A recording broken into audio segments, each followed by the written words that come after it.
And that's when it clicked. And I said, is it something bad? And he explained that it was cancer. And that was the only thing ringing through my head after that point. Cancer. I have cancer.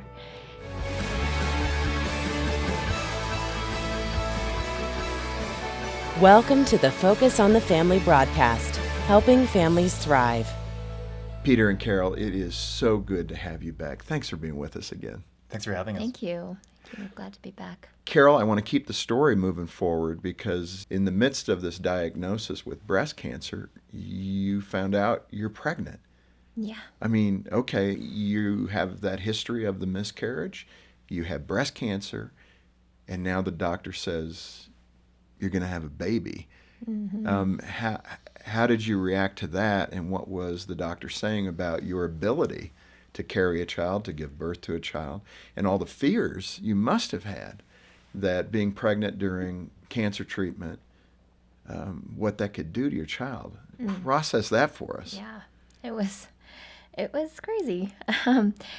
January 5th was the day that I was scheduled to go in for my surgery, mastectomy, and we're going through all the regular routine preparations for the surgery, and I was waiting to meet with the surgeon to go over the procedure.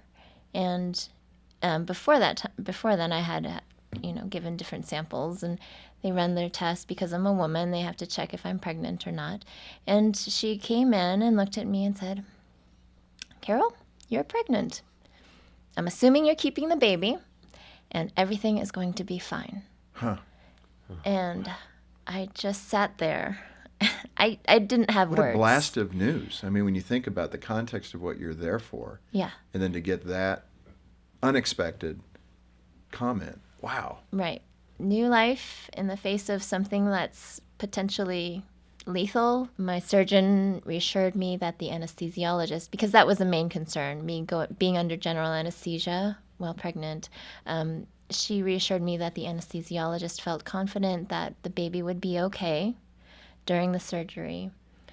And we just had to take it one step at a time. Yeah. Peter, how are you processing this? I mean, what are you thinking now? In that moment, actually, it was interesting because when I heard the surgeon, I don't think surgeons usually say that. They usually aren't that direct about what you're going to do. They ask questions. What would you like to do here? And instead, she was more forthright. She said, I'm assuming you're keeping this child. And it felt like God had placed those words on her lips. She could have said anything more neutral and more, less leading, but it felt like God was saying something through her that this child was from Him. It caught your attention. It did. In a It positive really. way. I mean, it didn't sound like a doctor. It sounded like what a pastor or someone, a family friend might say. And it was in that moment that I felt for the first time, probably over the in that period, that God was truly present. And Carol had the faith to believe it, and I'm Thomas, even though my name is Peter. Like I had to see it, and it was a sense that God, as if God was saying, "I am here," but He was here in a moment, in a way that I did not imagine. My understanding of God, "You're here," is, "Oh, she's been cured. We don't have to do surgery." But instead, He was saying, "No, I'm giving you a child," and that felt very strange, as if God was doing something in a way that I never could have ever imagined, and it made me think immediately of the Annunciation, of God answering the prayers of Israel through the child born of a carpenter. And, Him answering something in an extraordinary way that no one actually asked for. Mm-hmm. That was what we had never asked for, a child in that moment. Right. We had never prayed, "God, give us a child," while Carol goes through treatment. Peter, to make this even more real for the listeners, and I know a lot of men will connect with what I know about your basement story, but you did have that tearful encounter saying, "God, what's happening?" Describe what occurred. Yeah, it goes back to Google again. It goes back to the internet, and just kind of, I was researching as much as I could on Carol's cancer, and there really wasn't any good news. There wasn't any new developments. There wasn't any new treatments. There was simply that this is one of the most lethal forms of cancer, especially for young women. That was the bottom line. There was no real, second kind of thing to be talked about. And the more I read that, the more I kind of absorbed that knowledge, the more it began to dawn on me that this could be the end of my wife's life. This may not just be a chapter. This could be the end of it. And when that began to really dawn on me, it really affected me, and I couldn't imagine what my life would look like after that. And so there was one night where I had a terrible dream and kind of woke up weeping. And in order not to disturb Carol, I went, downstairs. But I was overcome with emotion. I had to go down to the basement to kind of separate myself from my children and from my wife, not to disturb them. And so it was kind of a 3-story kind of moment, of mourning. And in that moment, I was crying and just kind of really crying out to the Lord, asking, where was he, what he was doing. And my sense in that moment was, I relate this in the book, but that he was saying, stop crying. That he was saying, it's not going to help. That this is the moment where you have to stand up and you have to be strong for your family. And it made me realize that there is space for lament. I mean, there's the book of Lamentations, Ecclesiastes, and Jesus himself laments in the Garden of Gethsemane. But when it's time for Jesus to get up, he gets up and he faces what's in front of him. And I think that was the moment at which I realized that there was a space for me to lament, but it was time for me to actually face the situation that was in front of us, to stop lamenting what could have been and what I felt should have been and the cards I wish I had been dealt, and instead to play the hand that was right in front of me. Carol, we can't end this part of the story without telling us what happened. I think you referred to this when you described your kids. It must be Jonathan.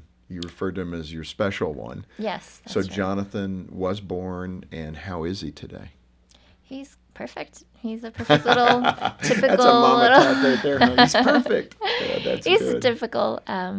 Yeah. So he made it through and was 7-year-old. born healthy. Yes. And We waited until I was well into my second trimester of pregnancy before we began chemo, in order to make sure that all his little organs had the best chance of developing normally. And so into my second trimester, we started chemo, and I had about a month to recover from that, from between the end of chemo and the time that he was born. And then about a month after he was born, we began radiation treatment, which was a daily thing for about 6 weeks. But he's great, and I'm doing well, and I marvel at God's design of a woman's body and the way that he's designed the pregnancy and the placenta and everything. I believe that the placenta is just an amazing organ. Jonathan was not touched by these incredibly toxic chemo drugs, so toxic that my nurse had to handle them with, she had to wear these thick rubber gloves, and it's going through my whole body. It's a systemic treatment, but Jonathan was just untouched. And that is amazing. I never thought about it in that way. Just to give some sense, before we even started chemo, we talked to very experienced doctors who told us not to go through with the pregnancy, that they felt like this chemo treatment, because of its potency, because of what it does, which is kill dividing cells, which is cancer. Which is also pregnancy. Which is also what a child is. Yeah. That there was no way this child would come unscathed because of that. Huh. And also that, you can't delay the treatment at all because you don't want the cancer to spread. So, just do away with the pregnancy and go ahead with the treatment. My goodness. That's best. But we really felt that, again, that this was God's plan. We didn't know why he had given us this child, but we did feel convicted about that. And so even though this doctor had the best intentions and was actually a friend of ours, we went ahead with the pregnancy, and no effects that we could see at that time. And it felt, again, kind of what we've learned through this experience is you never tell God what he can't do. It's just not a wise thing to do. That when people, when the doctors told us that we wouldn't have children, we were somewhat okay with that. We had 3 children by that point, but then to find out we had a 4th was surprising, and then the doctors told us that's a fluke, it won't happen again, and then we had a 5th. So we just don't tell God what to do. We don't tell him what he's not going to do or able to do anymore. Peter and Carol, in this last few minutes, I think we need to help equip people. Your story is unique. In many ways, your story has turned out in a very positive way, although there has been a reoccurrence, correct? That's right. A little over a year ago, Carol went into the doctor, and They actually didn't want to do tests. They felt like, no, she's past the mark where we're concerned about this. But me being, again, the careful, cautious one, I advised her to go ahead and get the test anyway. And they did discover a recurrence of her cancer, this time in a slightly different area. And so, that was shocking to us. And we were hoping that we were beyond that time period for it to recur. But at the same time, what I realized is that many of the things that we had experienced before came back in a positive way, that we were able to process this and mourn, but also to realize we've seen God before in a very similar situation. We've seen him in doctors' offices. We've seen him in the midst of raising children. And so what I think is important is that there's no happy ending, as if, God does one thing and you never suffer again. You will suffer again. And I think a lot of people who are listening, probably their stories may have not turned out the same. And maybe someone they loved did pass away. But to recognize that God is still there in the midst of even, no matter what our ending is, that he's present with us, even in the valley of the shadow of death. Yeah. And so I think, he still is with us right now, and he's shaped how we've faced this, but also, what we look forward to in the future. Carol, how about for you and hearing that news that you've had this reoccurrence? How do you process that, and what are you saying to the Lord in your quiet time today? Mm-hmm. What does that sound like? Mm-hmm. Like Peter shared, it was unexpected. And we thought, since we had passed the 5-year mark, which is, a marker by which typically cancer recurrence is measured, that we were beyond, having to worry about that. But I cling to the promise in Philippians that Christ is the source of the peace that passes all understanding. And, even when it doesn't make sense, I trust that with Jesus in my life, I can have that peace that protects me and my thoughts and my heart. And so I just really cling to the Word. There were definitely moments where I struggled with keeping my thoughts from running away from me.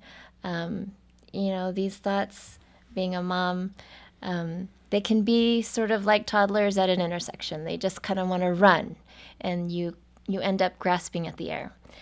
And it's easy for your thoughts to just get away from you, and you just cannot rein them in. But I found that you can't give up. You've got to keep practicing and claiming the Word, and just finding what little things that you can be thankful for in each day, and rejoicing always in what you can. Well, and let me say, so often when we're suffering and we're looking for God, the simple things, that slight breeze, not thunder and lightning, as he works through our lives, we fail to recognize that slight breeze of the Spirit of God, because we're looking for that strong, severe answer. Mm-hmm. And what I mean by that is that obvious answer. The doctor says, you're clear, you're good. Mm-hmm. Peter, you had the angry woman experience. Someone heard your story. Yeah. And I think it'd be helpful if you could share that with us. Yeah, that was an interesting moment where I was sharing our testimony a little while after, all this happened, and a woman came up to me, and you could see the anger in her eyes, and just you could feel it kind of emanating from her. And as she came up, she said, that's a nice story, but my story didn't end that way. Mm. And my husband did pass away, and a family friend, I think, had stolen from them in that moment, and that as well. Oh my goodness! And her, through tears, just with such sincerity, not with bitterness towards me, but just from a really difficult place, she asked me, "Where's my happy ending? Where's my happy ending?" And in that moment, I had a couple of things that I could have said, or a couple of options of how to respond, but my response immediately was, "Tell me about your husband. Tell me what he was like. Tell me about your story." That didn't feel like a natural response for you. No, it wasn't. And the reason it wasn't is because previously I would have tried to give the theological answer. I would have given her, well, this is what you should know. Mm-hmm. You should have known this, X, Y, and Z. Mm-hmm. Yeah. But I think what suffering and that story of suffering had done, it allowed me to come alongside people who were suffering, to have real compassion. And the root word of compassion is suffering with. it's not just understanding suffering people, it's suffering with them. And so it allowed me to engage her in a different way, and then to help her to remind her that we were never told that we'd be bulletproof, but we were told that God would be with us.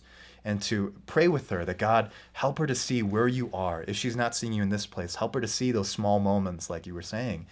And, I corresponded with her some time later, and that she is beginning to thrive finally.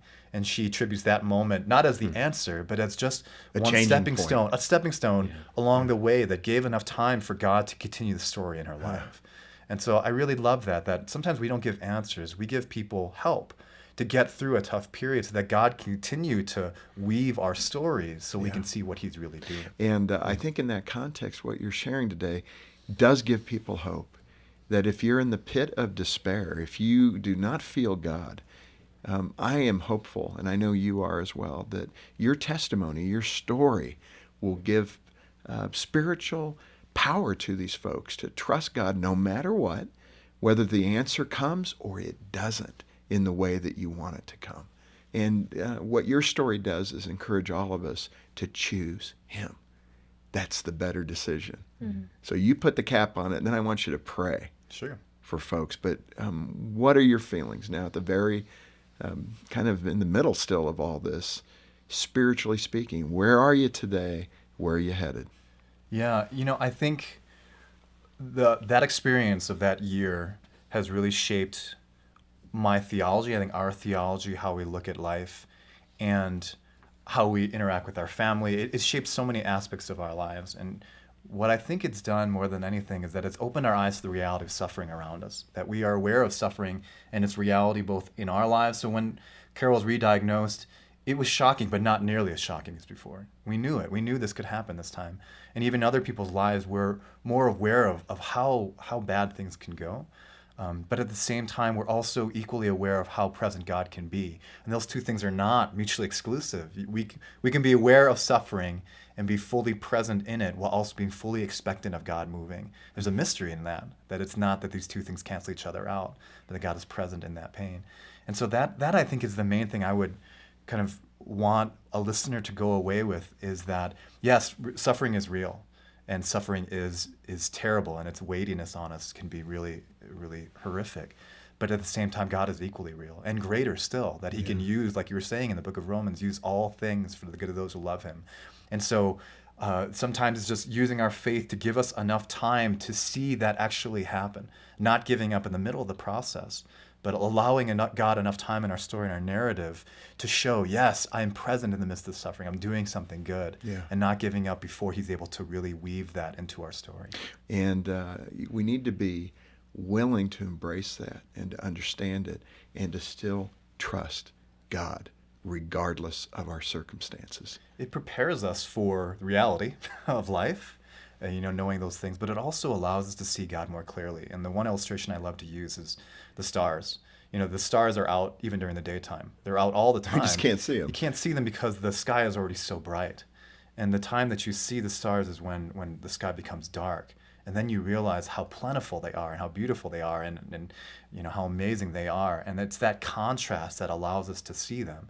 And so I think that's what suffering is sometimes. Suffering allows the contrast for us to be able to identify what God is really doing. Yeah. When everything is blissful in our lives, sometimes we can't see God because it's like looking into the day sky and not realizing how many brilliant things he has made. And sometimes in the darkest moments where you look up and you realize God is all around me because my life is so dark, I can see him appropriately now.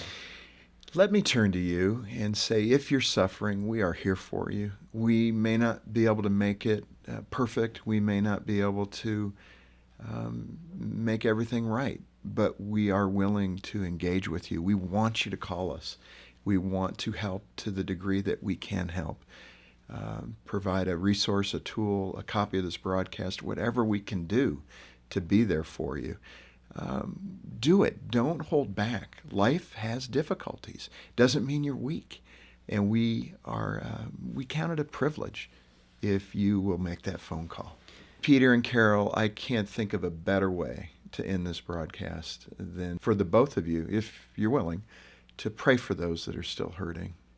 As a pastor, as a pastor's wife, everything, Carol, that you're still going through, you and Peter both and your kids, Can you lift those up that are suffering?